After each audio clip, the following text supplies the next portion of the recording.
Estamos de volta mais uma vez. Agora estou aqui com a Mauri e com a Flávia Rocha. E gostaria primeiro de dirigir a palavra aqui para o Amari a respeito de como a Voltalia vem trabalhando os princípios da ESG. Bom, na Voltalia, nós somos uma empresa de energias renováveis, então, naturalmente, a gente já tem um impacto positivo que a gente gera pelo nosso próprio setor. No entanto, impacto positivo não quer dizer performance de ESG. Então, o que a gente busca?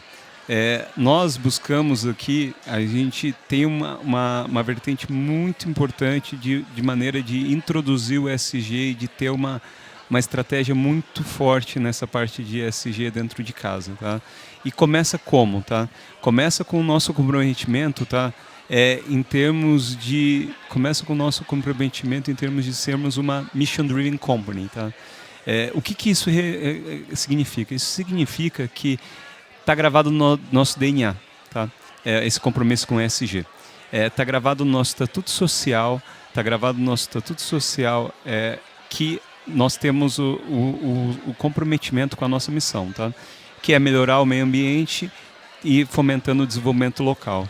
E com isso é desdobrado toda a ação do ESG dentro de casa, tá? Então existe isso. Se vocês forem no nosso site, vocês vão ver que existe um relatório de missão em que a gente com uma comissão, inclusive composta por uma membro independente também, em que a gente presta conta sobre esses commitments que nós fizemos, tá?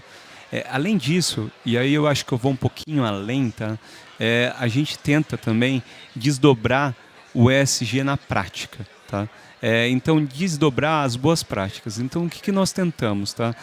A gente vem de uma sociedade, tá, e de um mundo atual em que as pessoas são muito engajadas. Tá?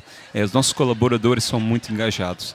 E a gente vem de uma maneira de sempre estar tentando reformular nossa cultura organizacional. E a gente encontrou no envelope ESG uma boa maneira, inclusive, da gente tratar a cultura organizacional que a gente tem dentro de casa. Tá? Então, se você olha o ESG como um todo, as boas práticas, e você começa a desdobrar em termos de cultura organizacional, de planejamento estratégico da empresa, você vai ver que tudo acaba se encaixando. Tá? Então, a gente tem um E que acaba sendo bastante intrínseco até o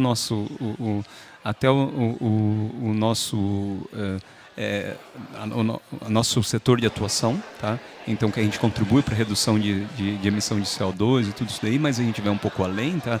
Então trabalhando com patrimônio cultural, trabalhando com biodiversidade, trabalhando com ampliar esse compromisso e medir.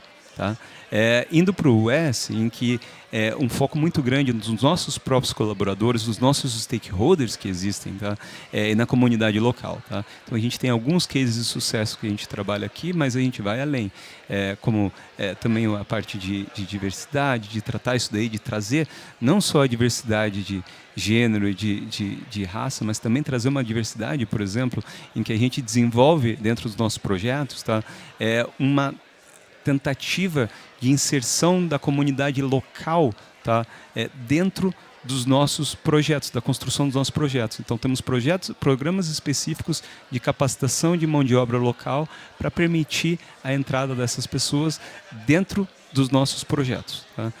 E também passando para a parte que é super importante, eu acho que talvez seja a base até do ESG, que é a governança. Tá? E daí a gente fala não só de ter um conselho, de ter políticas claras, mas a gente fala daí talvez do simples. Tá? E do simples o que é? É traduzir com clareza e para todos os nossos stakeholders, para todos os nossos colaboradores, os nossos objetivos. Tá? E ter transparência, prezar pela transparência, tá? E pela prestação de conta. Então, acho que é isso que a gente vem tentando fazer dentro da Voltalia. Tá? A gente tem ainda um caminho muito grande pela frente, mas a gente vai de pouquinho em pouquinho tentando melhorar e tentando galgar passos nessa jornada ESG que ainda está longe de acabar para a gente. Tá certo, ótimo. Muito obrigada, viu, Amari?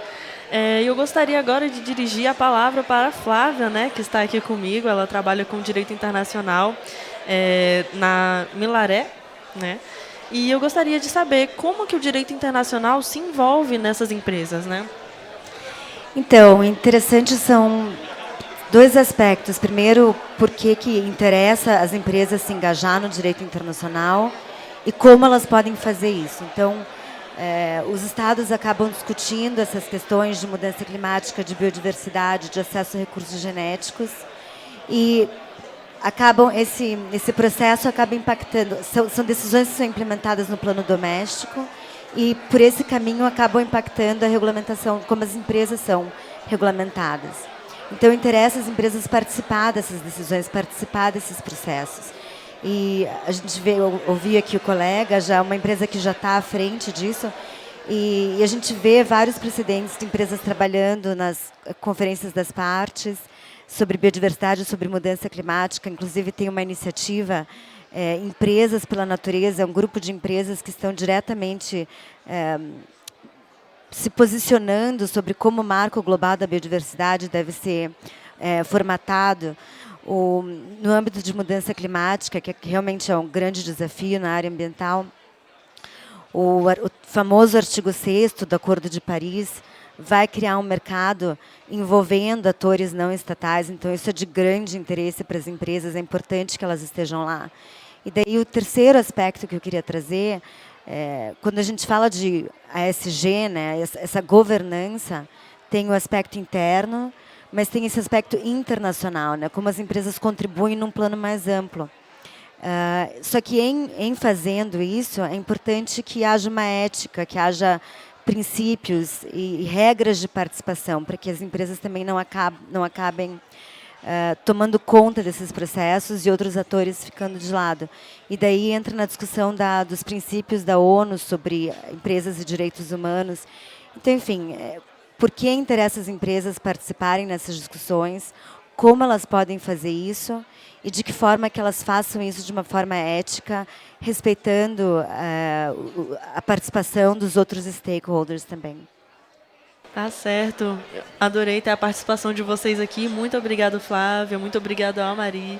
Eu sou Eduarda Marques, jornalista da Arqueorrede, e eu espero vocês daqui a pouquinho com mais perguntas. Obrigado.